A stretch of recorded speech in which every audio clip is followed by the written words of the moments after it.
Queridos, a paz e a graça do Senhor Jesus Cristo. Ficamos felizes por estar aqui reunidos na casa do Senhor. Nesse mês nós estamos estudando doutrinas bíblicas básicas. Já tivemos a oportunidade aqui de estudar temas doutrinários mais profundos, mas escolhemos alguns temas mais práticos para que a gente possa realmente entender a nossa vida com Deus, o nosso relacionamento também um com o outro. Esses ensinos eles são fundamentais à fé cristã, porque formam a base da vida espiritual. É exatamente aquilo que nos oportuniza uma visão do reino, e isso de uma forma equilibrada e bíblica, além de nos orientar a crer e ter um comportamento voltado para uma relação com Deus, bem como uma comunhão com a igreja. O objetivo, em primeiro lugar, de tudo aquilo que a gente ministra no púlpito da igreja, é glorificar o Senhor e edificar a igreja do nosso Deus. E claro que como pregadores do Evangelho, nós também temos a responsabilidade de pregar o Evangelho àqueles que ainda não tiveram um encontro com Cristo. Hoje, dando continuidade a esse tema de doutrinas bíblicas básicas, nós vamos estar abordando o tema como ter a vida cheia do Espírito. E como crentes, como cristãos, o nosso desejo sempre é que a nossa vida seja cheia do Espírito. E para responder a essa pergunta, como ter a vida cheia do Espírito, nós faremos uso inicialmente de uma primeira passagem das Escrituras que se encontra lá na carta de Paulo aos Efésios, no capítulo 5 e no versículo 18.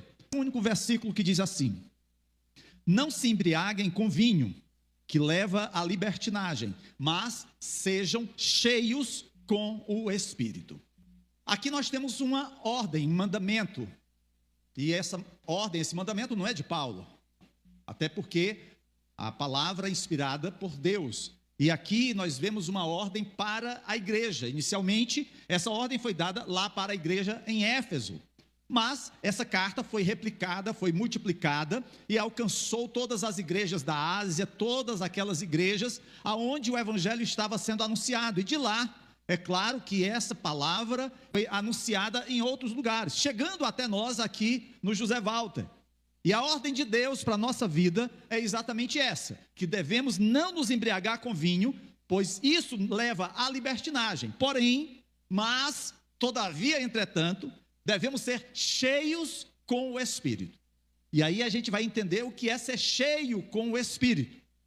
Nessa passagem, nesse versículo, Paulo contrapõe duas maneiras diferentes de viver: estar embriagado com vinho e estar cheio do Espírito. Ele faz aqui uma comparação, e aí a gente precisa entender que a embriaguez é um problema. E esse problema não foi comum apenas no primeiro século, mas a gente vê que a bebida, o alcoolismo, tem arrastado muitos, destruindo lares, destruindo negócios, destruindo vidas. Mas no primeiro século, o uso da bebida simbolizava uma vida fora de controle, guiada pela carne em vez do espírito. Algumas religiões greco-romanas viam a embriaguez também como meio da união entre os deuses e aqueles que lhe prestavam culto. É por isso que Paulo faz essa advertência aos crentes em Éfeso, lembrando que essa igreja era uma igreja formada, na sua maioria, por povos não judeus, não eram judeus, eram povos gentios, como se diz, eram gregos. Um comentarista sugeriu que a advertência de Paulo abordava a possibilidade de que alguns efésios estivessem buscando uma experiência mais profunda com Deus por meio da embriaguez nos cultos. Mas, independentemente do que a gente possa entender como real ou não acerca do que Paulo está falando, dessa comparação que ele faz uso aqui da bebida, o certo é que Paulo ele condena a embriaguez. A Bíblia condena a embriaguez. E nós hoje, em pleno século 21, vemos muitos daqueles que fazem parte do corpo de Cristo, pessoas que foram libertas da escravidão, do vício da bebida. Eu já dei esse testemunho aqui, meu pai, ele foi preso à bebida, foi viciado na bebida durante muitos anos da sua vida, sua juventude, sua fase adulta e até mesmo já em anos da sua velhice. Mas graças a Deus que o Senhor o libertou. Aqui nós temos vários irmãos que tinham problema sério com o vício da bebida e foram libertos. A embriaguez, ela leva à imprudência moral. As pessoas, elas não têm limites quando estão embriagadas. Algumas passam a dizer palavrões, outras pornografias, outras se tornam agressivos. É, na verdade, um desperdício da sua vida. É o acúmulo da insensatez, representando uma vida sem Deus. Então, quando Paulo faz uso dessa expressão de não sermos, presos à bebida, na verdade, ele está mostrando ali que o vício é algo que nos afasta de Deus, mas não apenas o vício à bebida. Há aqueles que, porventura, são presos hoje ao vício da pornografia, e isso desagrada a Deus. Outros, as drogas. Quantas vidas hoje não estão lançadas na lama, porque estão presos a algum tipo de vício? E aí Paulo então faz esse contraste. Ao invés de sermos controlados pelo álcool, ao invés de sermos controlados pelo vício, os crentes são chamados a serem cheios do Espírito, porque isso leva a uma virtude. Mas o que significa ser cheio do Espírito? E aí é importante nós voltarmos um pouco nessa mesma carta, lá no capítulo 1, verso 13, quando Paulo diz: quando vocês ouviram a palavra da verdade, o evangelho da sua salvação, e creram nele, foram selados em Cristo com o Espírito Santo da promessa. Paulo está aqui falando que quando da conversão daqueles irmãos, quando da nossa conversão, nós fomos selados com o Espírito Santo. E aqui ele procura inicialmente mostrar que há uma diferença entre ser selado com o Espírito Santo e ser cheio com o Espírito Santo.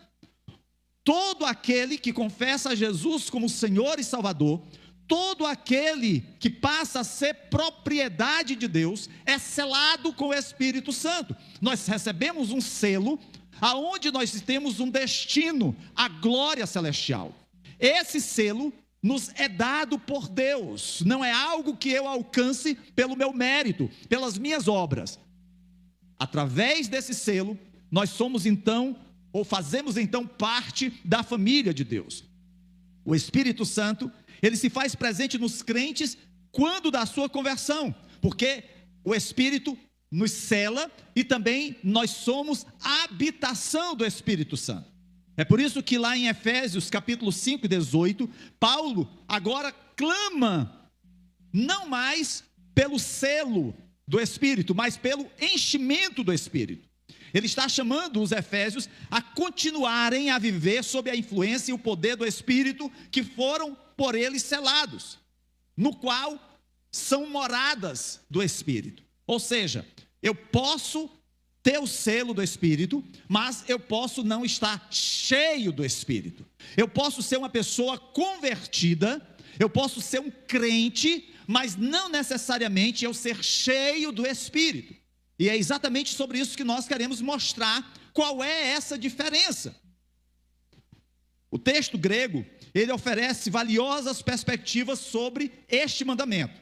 O primeiro é que é um mandamento no plural, é dirigido a toda a igreja. Paulo não está dizendo apenas para os pastores, para os oficiais da igreja, que eles fossem cheios do Espírito, que o restante da membresia não precisaria ser. Não.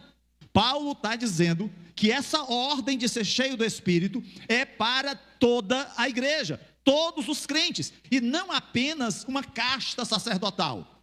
Todos devem ser cheios do Espírito, independentemente do gênero, independentemente da cor, independentemente do status social. Todos nós, como crentes, comprados e lavados no sangue do Cordeiro, selados pelo Espírito Santo, habitação do Espírito Santo, nós somos ordenados a sermos cheios do Espírito. A segunda coisa que me salta aos olhos é que esse é um mandamento passivo. que significa que os crentes devem receber o enchimento do Espírito. O nosso papel é estar abertos, receptivos à obra de Deus em nossa vida. Nós não temos a capacidade de, por iniciativa própria, com estratégias que nós venhamos a criar, venhamos a ser cheios do Espírito. John Stott, ele disse: não nos enchemos a nós mesmos, é Deus quem deve nos encher. O meu papel é clamar, suplicar, pedir a Deus que me encha do seu Espírito. E a terceira coisa que nós podemos entender também, é que esse é um mandamento no presente, indicando que esse enchimento não é um evento isolado, mas é um processo contínuo e permanente. Na salvação, a gente costuma dizer que nós temos a justificação, que é quando nós confessamos a Cristo. Nós temos o processo de transformação, que é a santificação. E teremos um dia um corpo glorificado. É por isso que, em alguns momentos, nas cartas de Paulo, ele vai falar da salvação no sentido do passado, uma coisa que já aconteceu, que foi o momento da nossa justificação. Em outros momentos, ele vai falar da salvação como um processo, algo que está acontecendo. E outros, fala no futuro, no momento da glorificação. Mas em tudo isso, nós vemos a salvação de Deus na nossa vida. O mesmo se aplica aqui com relação ao Espírito Santo. No momento da nossa decisão, nós somos selados, nós passamos a ser morada, habitação do Espírito Santo.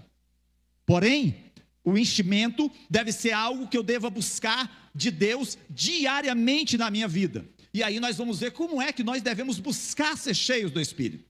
Até porque ser cheio do Espírito significa entregar o controle a Deus e permitir que o Espírito guie e capacite nossas ações. É saber que Deus, Ele precisa ter total controle sobre a nossa vida, sobre o nosso pensamento, sobre o nosso falar, sobre as nossas atitudes. E isso, queridos, é um processo, porque é muito difícil a gente ceder as coisas para alguém. Nós queremos sempre ter a palavra final. A gente vê isso, por exemplo, no casamento. É muito difícil a gente ceder um para o outro a decisão. A gente sempre quer ter a palavra final, decisiva. É muito difícil a gente ceder algo, até mesmo no relacionamento com os irmãos, porque a gente sempre quer ter a palavra final. Mas quanto ao relacionamento com Deus, é necessário entender que nós precisamos ceder a Deus o nosso pensar, o nosso falar e o nosso agir. Não quero dizer com isso que sejamos marionetes nas mãos de Deus, mas é no sentido de saber que eu preciso ter domínio próprio. Vocês lembram quando nós estudamos sobre fruto do Espírito? Uma das características do fruto do Espírito é o domínio próprio. Então eu preciso ter esse autocontrole, eu preciso ter esse limite. Enquanto a embriaguez leva a comportamentos imprudentes e julgamentos, prejudicando aquele que quer ser cheio do Espírito, isso mostra que, ao contrário de uma vida transformada, aquele que está preso à embriaguez não tem controle. Lá no livro de Lucas, no Evangelho de Lucas, capítulo 11, verso 13, o Senhor Jesus diz: o Pai que está nos céus dará o Espírito Santo aos que lhe pedirem. Esse pedido deve ser algo constante na nossa vida. Precisamos buscar ter o controle do Espírito Santo sobre as nossas emoções, sobre o nosso temperamento. Aquela coisa que diz assim: eu nasci assim, vou morrer assim, né? Meu querido, você pode ter nascido torto, mas é Deus que vai te endireitar. Você não precisa ser um cabeça dura, você não precisa ser um temperamental. Deus pode transformar a tua vida. Esse é um processo difícil, lento, mas é um milagre que Deus realiza na nossa vida. Ao refletirmos sobre as palavras de Paulo aqui em Efésios capítulo 5, verso 18, nós somos lembrados que ser cheio do Espírito não é uma opção na vida cristã. Isso é essencial, é por isso que é um mandamento. O Senhor está dizendo: ora, sejam cheios do Espírito Santo. Ele não está dizendo assim: olha, se vocês quiserem, sejam cheios do Espírito Santo. Se vocês tiverem tempo, sejam cheios do Espírito Santo. Se vocês estiverem bem, sejam cheios. Não. O ser cheio do Espírito Santo independe das circunstâncias ao meu redor.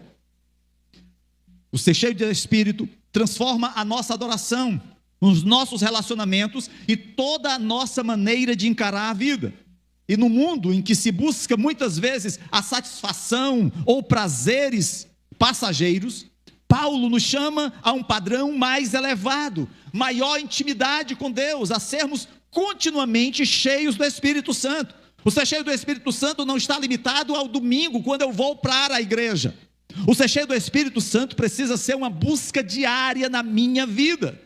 Eu preciso permitir que a sua presença me guie e me fortaleça no meu trabalho, nos meus relacionamentos familiares, com a minha vizinhança. E aí eu vou realmente mostrar se eu sou ou não cheio do Espírito Santo. Não é um título que eu recebo, pastor, presbítero, diácono. Não é algo que eu realize. É aquilo que eu peço e eu estou certo de que Deus possa me dar. E que ao me dar, isso vai ter consequências na minha vida. Isso vai mudar a minha atitude. Nós, como comunidade de fiéis, devemos buscar ser cheios do Espírito Santo, abraçando a alegria, a gratidão e a unidade que vem de viver sob a sua influência.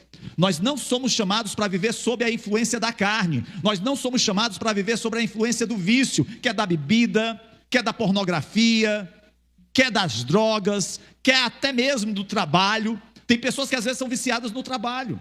Pessoas que não têm tempo para estar com a família. Pessoas que não têm tempo para estar na casa de Deus. E às vezes isso se torna um vício, uma fuga. Precisamos entender, queridos, que a influência que Deus quer realizar na nossa vida, essa transformação, ela vai acontecer em tudo aquilo que está ao meu redor. Porque essa influência vai levar-me a ter um bom testemunho. E aonde eu chegue, as pessoas vão reconhecer algo diferente na minha vida. Eu não preciso chegar e dizer, eu sou crente, gente, preste atenção. Olhe para mim que eu sou crente. Não, eu não preciso propagar isso. Pelas minhas atitudes, pela minha forma de falar, eu serei conhecido como crente. A outra passagem que nós queremos que você abra, ela se encontra também no capítulo 5, mas só que do livro de Gálatas. Gálatas, capítulo 5, nós vamos ler os versos 16 a 26. Só o que diz aqui no capítulo 5, versos 16 a 26. Por isso digo, vivam pelo Espírito, e de modo nenhum satisfarão os desejos da carne. Olha só, vivam pelo Espírito, pois a carne deseja o que é contra o Espírito. O Espírito é contra a carne. Eles estão em conflito um com o outro, de modo que vocês não fazem o que desejam. Todavia, se vocês são conduzidos pelo Espírito, não estão debaixo da lei. Aqui agora, ele já vai usar uma outra expressão, conduzido pelo Espírito. Ora, as obras da carne são manifestas: imoralidade sexual, impureza, devassidão, idolatria, feitiçaria, inimizades, desavenças, ciúmes, ira, egoísmo, dissensões, facções, inveja, embriaguez, orgias e coisas semelhantes a estas. Eu os advirto, como antes já os adverti. Aqueles que praticam essas coisas não herdarão o reino de Deus. Entretanto, o fruto do Espírito é amor, alegria, paz, paciência, amabilidade, bondade, fidelidade, mansidão e domínio próprio. Contra essas coisas não há lei. Os que pertencem a Cristo Jesus crucificaram a carne com as suas paixões e os seus desejos. Já que vivemos no Espírito, andemos também pelo Espírito. E aqui vem uma outra expressão, andar pelo Espírito. Não sejamos presunçosos, provocando uns aos outros e tendo inveja uns dos outros. Queridos, aqui em Gálatas, capítulo 5, versos 16 a 26, agora nós somos ordenados também a ter um relacionamento com o Espírito Santo.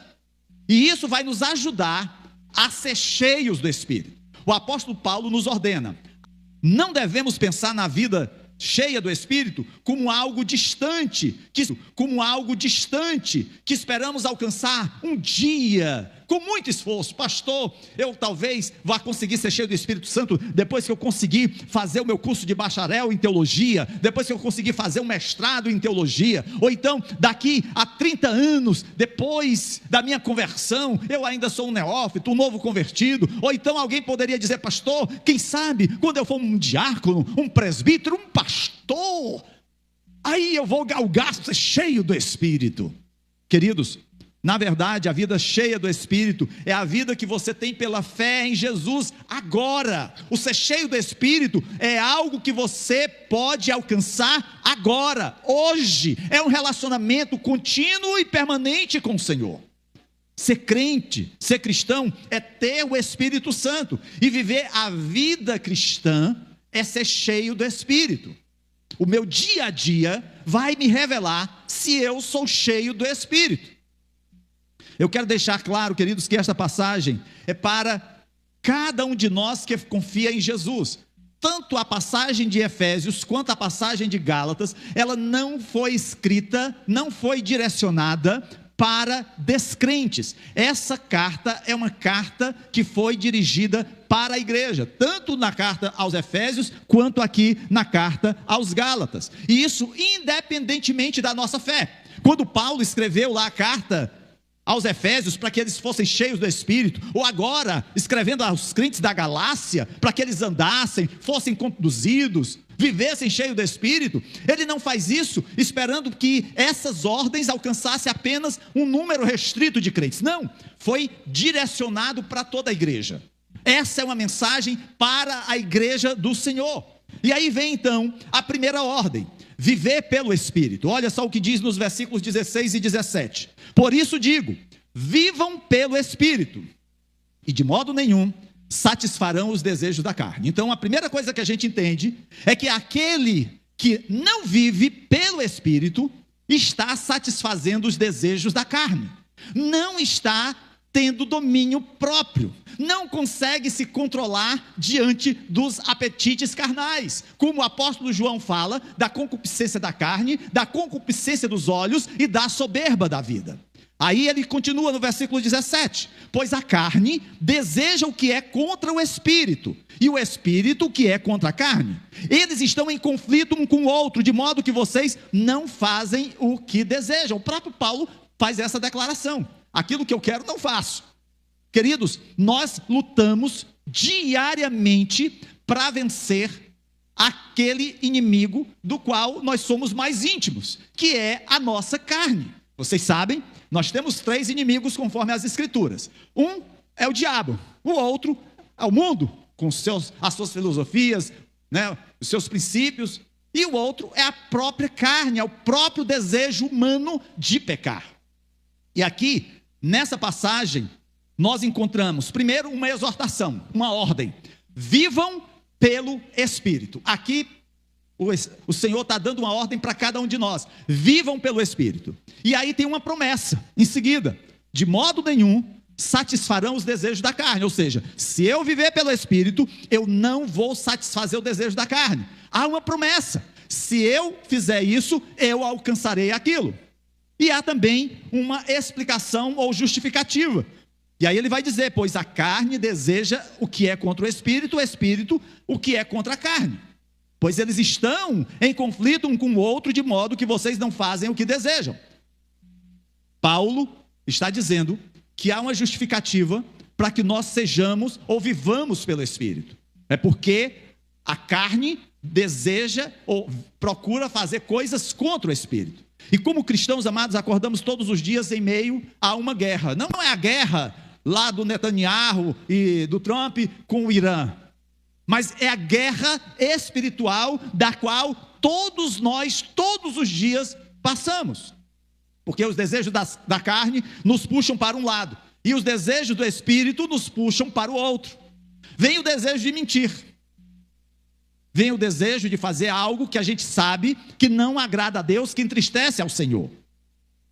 E o status quo é um impasse frustrante no qual nós somos impedidos de fazer o que queremos. Os desejos espirituais frustram os desejos da carne, e os desejos da carne frustram os desejos espirituais.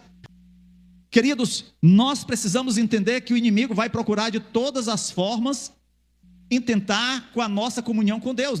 Alguém pode ser tentado em algo que não vai ter tanto efeito, como ele colocou. Eu não tenho problema com bebida. Se me oferecer 1 litro de uísque mais caro possível, aquilo não tem valor para mim nenhum, eu derramaria sem nenhum problema.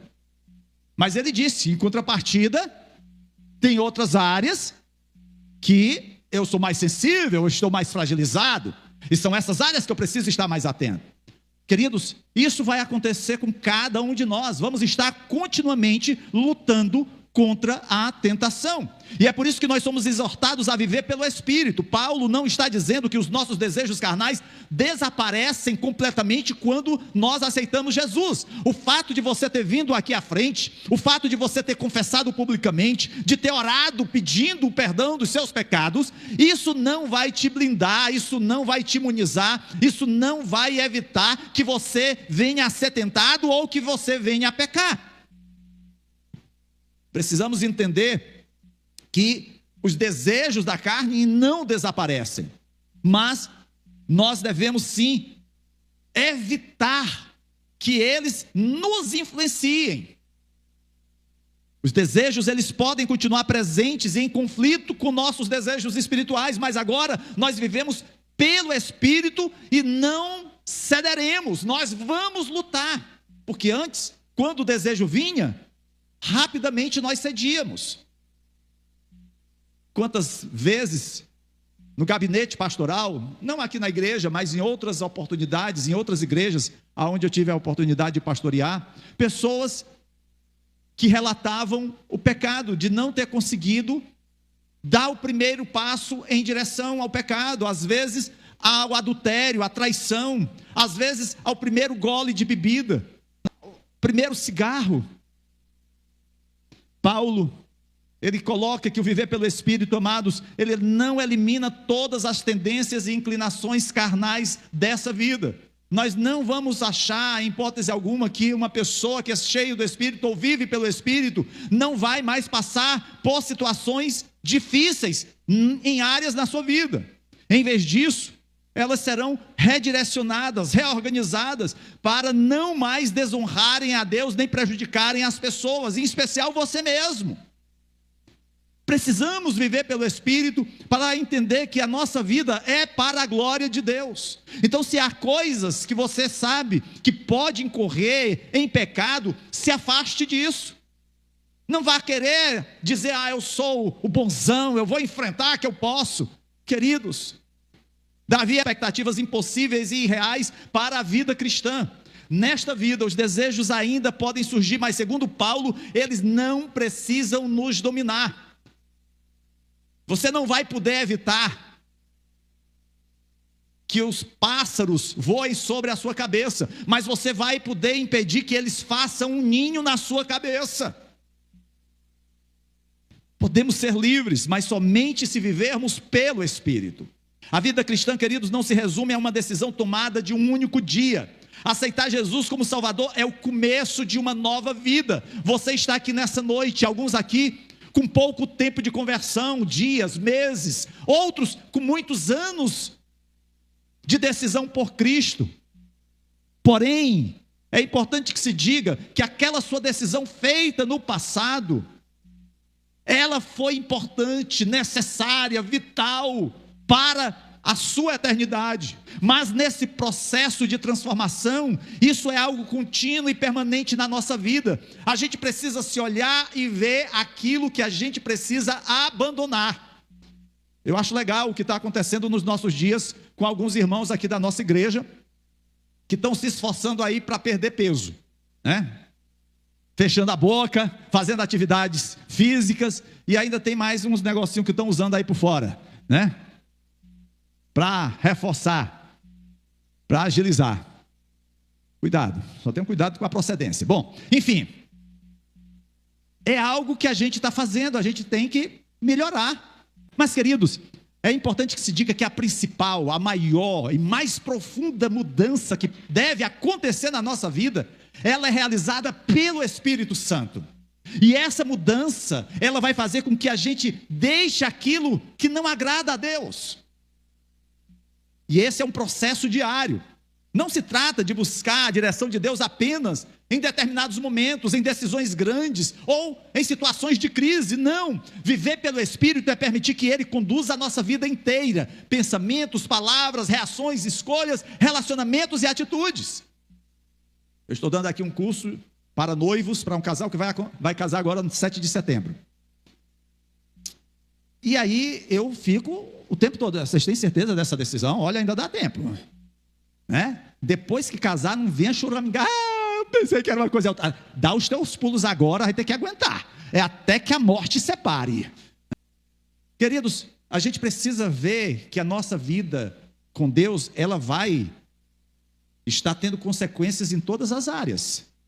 Sabe, a gente não pode achar que o caminho mais fácil, diante de uma crise no casamento, é a separação, é o divórcio. A gente não pode achar que um problema na igreja que eu tenha com o irmão ou com a liderança já é motivo, não, eu vou embora, não quero nem saber, eu vou sair daqui, né? É a gente saber que Deus pode transformar, Deus vai poder restaurar, Deus vai poder fortalecer cada um de nós, nas áreas mais diversas. É claro que a gente precisa buscar a direção de Deus em tudo. A segunda ordem que nós encontramos é que nós precisamos ser conduzidos pelo Espírito. Olha aí o que diz do verso 18 até o versículo 24. Eu só vou ler só o versículo 18. Diz assim: todavia, se vocês são conduzidos pelo Espírito, não estão debaixo da lei. Aí ele vai falar que lei é essa. Aí ele vai citar aqui as obras da carne, que são manifestas: imoralidade sexual, impureza, e aí vai. Ele está dizendo, olha, você precisa ser conduzido pelo Espírito, para que você não esteja mais sob a escravidão das obras da carne. Se aquilo fez parte da sua vida no passado, isso agora não pode ser algo que você esteja cultivando. Você não pode cultivar a imoralidade sexual. Você não pode cultivar a impureza, a devassidão, a idolatria. Você precisa lembrar que você foi liberto disso. Isso era do velho homem, agora você é um novo homem, uma nova mulher em Cristo Jesus. Pastor, mas as tentações vão sempre existir. Precisamos lutar. Precisamos buscar o fruto do Espírito. O amor, a alegria, a paz, paciência, domínio próprio. Porque os que pertencem a Cristo Jesus crucificaram a carne com as suas paixões e os seus desejos. É preciso lembrar, queridos, que essas coisas, essas atitudes, não são mais características nossas. É importante entender o que significa não estar debaixo da lei. Para entender a intenção de Paulo, é necessário analisar a sua trajetória de fé. Principalmente porque Paulo foi um fariseu, um zeloso seguidor e defensor da lei, e ele sabia que a lei em si não podia trazer a sua comunhão com Deus, a sua salvação. Só lhe indicava o seu pecado, só mostrava o quanto ele estava distante de Deus. A história de Paulo explica a paixão com que ele argumentou contra a lei e porque a equiparou à escravidão. É por isso que ele diz, contra essas coisas não há lei. A lei, ela prescreve comportamentos, ela não pode incutir virtude. Quando não somos conduzidos pelo Espírito, nós somos conduzidos pela carne. E não vivemos como Deus deseja em espírito e em verdade. Queridos, às vezes a gente, no trânsito, botou a mão na direção, a gente se transforma. Não é mais crente, agora eu sou o condutor. Sai de perto de mim, né? Ai daquele que me der uma trancada. Ó, o palavrão está aqui na ponta da língua, só esperando, né? A nossa atitude é de ser controlado pelo Espírito Santo, ser conduzido pelo Espírito. E a forma de não satisfazer os desejos da carne é sendo exatamente conduzido pelo Espírito. Para sabermos se nós estamos sendo conduzidos pela carne ou pelo Espírito, precisamos analisar os frutos da nossa vida. Será que nós somos conhecidos no nosso trabalho, na nossa vizinhança, com o nosso cônjuge, com nossos filhos, pelas obras da carne ou pelo fruto do Espírito? Qual é a maior ênfase da nossa vida? como sabermos a nossa situação, como sabermos se somos crianças espirituais, ou se nós estamos revelando realmente o fruto do Espírito, ou estamos manifestando as obras da carne.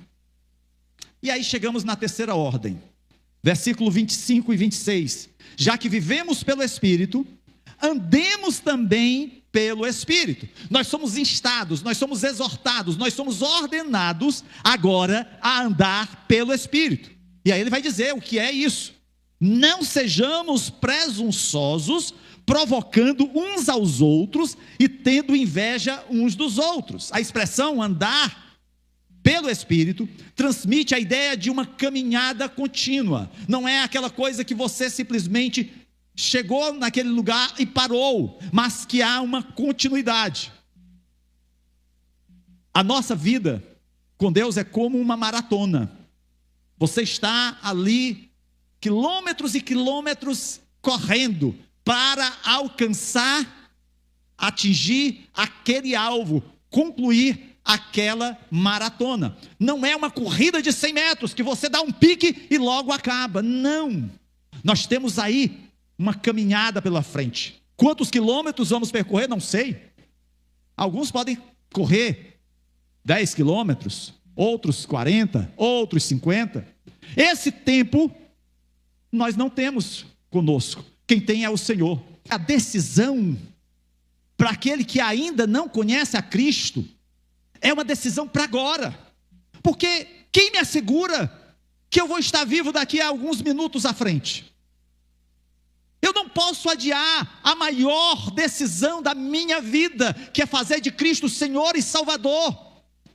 Você, como crente, não pode adiar a sua decisão de ser cheio do Espírito, de ter uma vida de intimidade com Deus, de abandonar as obras da carne. Andar no Espírito não aponta para algo ocasional, mas para um modo de viver. Não é algo que eu me prepare para estar apenas no domingo à noite. Não, é algo que eu vou andar todos os dias, todas as horas da minha vida. Não tem férias de andar com o Espírito. Todo ser humano possui uma trajetória. Há um curso na vida, uma jornada e um padrão que se forma pelas escolhas que fazemos diariamente, quer sejam elas certas ou não. Por isso a pergunta não é apenas se cremos em Deus, mas quem está dirigindo os nossos passos. Andar no Espírito significa viver debaixo da influência, da orientação e da correção do seu pastor. Até aí estava bem, orientação, influência, mas correção, eita Deus, eu não quero ser disciplinado, eu não quero ser corrigido. Vocês acreditam que Davi, ele que tinha autoridade em todo Israel, ele que podia como rei, crendo ele, claro, fazer tudo que estivesse ao seu alcance, quando foi confrontado pelo profeta de Deus, ele poderia muito bem ter mandado matar o profeta, escondido o seu pecado. Não, só os meus colaboradores mais diretos vão saber disso. Eu gosto muito de história. Eu estava lendo sobre Henrique VIII, na Inglaterra. Henrique VIII, eu vou dizer, viu? Pensa uma figura. O cara era casado, deu um jeito para acabar com o casamento dele, casou com uma outra mulher, depois manda matar essa mulher, porque ela não lhe deu um filho homem. Aí casa com outra, depois se separa, casa com outra, manda matar. O homem era assim. Era rei, autoridade, achava que podia todas as coisas. Olha a diferença do homem de Deus. Davi foi confrontado. O que é que Davi faz? Pequei contra ti somente. Meu Deus. Queridos, essa mudança mostra um andar com Deus. É algo que reflete na nossa vida como um todo, não apenas no relacionamento com o Senhor, mas o relacionamento com as pessoas que estão próximas a mim. Andar por fé é depender de Deus, mesmo quando não enxergamos todo o caminho, mesmo quando não sabemos ao certo se aquilo vai dar bem ou não. Mas estamos andando com Deus, queremos fazer o melhor, queremos acertar. O problema, queridos, começa quando alguém acredita que consegue conduzir a própria vida sem a ajuda do Senhor. Se acha o tal, o dia em que pensamos ser autossuficientes é também o dia em que nos tornamos mais vulneráveis à queda. No dia que você achar que não depende de Deus, no dia que você achar que pode tomar as suas decisões pelo teu conhecimento, pelo teu dinheiro, pelo teu vigor físico, é o dia que você vai cair. Para permanecermos firmes, precisamos nos alimentar da palavra de Deus. Ela nos fortalece a fé, corrige a direção e nos lembra que existe uma carreira proposta para cada um de nós. A caminhada cristã, queridos, não é feita de improvisos. Queridos, aquilo que compete a nós fazermos, precisamos realizar. Nós aqui na reunião de liderança, muitas vezes, temos exortado os irmãos diante da sua responsabilidade. É um trabalho voluntário? Sim, mas é um trabalho que nós assumimos por amor. Eu lembro muito bem que logo depois da minha conversão, 2 anos depois, quando eu já estava na Bleia, eu fui chamado para ajudar na igreja. Eu era formado já, e eu tive a nobre função, o grande título de ser porteiro lá da igreja. Eu não ficava nem na portaria da igreja, eu ficava no portão, para impedir que os cachorros e os bebuns entrassem. Mas aquilo era tão gostoso para mim. Eu ia com um paletó preto, que eu lembro bem, que era do meu tio, de casamento dele. Era um paletó meio surrado, já não era mais preto, era um cinza. Ele era um pouco mais gordo do que eu, nesse tempo eu era bem magro. Mas era uma coisa meio espantosa. Mas rapaz, eu fazia aquilo com tanto gosto, com tanta alegria. Queridos, a gente precisa entender que quando a gente faz para Deus, a gente faz com amor, com zelo, com dedicação. Se você não faz isso dessa forma, não faça. Não impeça que outros se dediquem, que outros façam. Precisamos ver, queridos, que nesse andar com Deus, nós encontramos coisas na nossa vida que vamos precisar deixar, coisas que nós vamos precisar abandonar, coisas que não vão em nada nos ajudar nessa caminhada. Às vezes a gente está levando uma carga que não vai nos ajudar a avançar, a prosseguir. Isso pode ser até um obstáculo. Precisamos, amados, nos desvencilhar das coisas que estão nos impedindo de prosseguir para o alvo. E se você percebe na sua vida alguma coisa que não agrada a Deus, alguma atitude que você sabe que tem entristecido o coração de Deus, abdique disso, largue disso, abandone. Procure andar na presença de Deus, pois quem vive segundo a carne pode até encontrar prazeres momentâneos, mas corre o risco de perder aquilo que possui valor eterno. Quem anda no Espírito muitas vezes precisa abrir mão de algo agora para viver algo muito maior depois. Há perdas que parecem difíceis no momento, mas protegem a vida, a fé, a família e o futuro. Eu lembro, quando eu e Osana trabalhávamos nas casas pernambucanas, lá pelos anos, nem me lembro mais, a Osana era secretária de uma das chefias, e a gente se reunia todo dia na hora do almoço, os crentes, que a gente tinha um grupo de evangelismo, era o GCAP, Grupo de Evangelismo das Casas Pernambucanas. A gente se reunia lá no antigo Estoril, nesse tempo era antigo mesmo, né? E aí a gente convidava os colegas e levava a palavra. E uma dessas reuniões nossas, a Osana compartilhou uma coisa que eu nunca mais esqueci. Ela disse assim: olha, às vezes como secretária, o diretor diz assim, quando recebe uma ligação: diga que eu não estou. O cabra está ali na minha frente. E agora, como crente? Queridos, às vezes nós passamos por situações desse porte. Amados, a gente tem que ter atitudes que mostrem realmente o nosso parâmetro. O nosso parâmetro não é o parâmetro do mundo, o nosso parâmetro é o padrão bíblico. É por isso que nós não podemos, amados, caminhar ao lado daquilo que não agrada a Deus. O Salmo 1 deixa muito claro isso. Deus está chamando você para melhorar. Ele não deseja que vivamos dominados pelos velhos hábitos, reações descontroladas ou desejos que nos afastem dele, mas ao mesmo tempo, ele espera que haja mudança, e ele oferece os recursos necessários para que isso aconteça. Busque, clame, peça a Deus, esteja certo de que, como Paulo disse, já não sou eu quem vive, mas Cristo vive em mim. precisamos, amados, ter isso como alvo, como objetivo na nossa vida. Não é fácil. Se alguém disser para você que é fácil abdicar, deixar as coisas da carne, é porque não deixou, está se enganando. Não é fácil, queridos, mas nós precisamos confiar no Senhor. Ele é o Deus da nossa salvação. Você quer ser cheio do Espírito Santo? Eu quero te desafiar nessa noite a pedir que o Espírito Santo possa estar enchendo a tua vida com a sua presença, e aquelas áreas que você sabe que tem desagradado a Deus, aquelas áreas que você sabe que tem sido motivo de tristeza ao coração do Senhor, em nome de Jesus, assuma o compromisso com Deus, de lutar para vencer toda a armadilha, tudo aquilo que o inimigo tem colocado, para que você se afaste da comunhão do Senhor, da comunhão da igreja. Ele tem o melhor para a sua vida. Pai querido e amado, Deus Todo-Poderoso, ó Deus, nessa noite, Senhor, a tua igreja, Senhor Deus, busca ser cheia do teu Espírito. Ó Pai, não quero me esconder em meio a outros irmãos, eu quero ser cheio do teu Espírito Santo.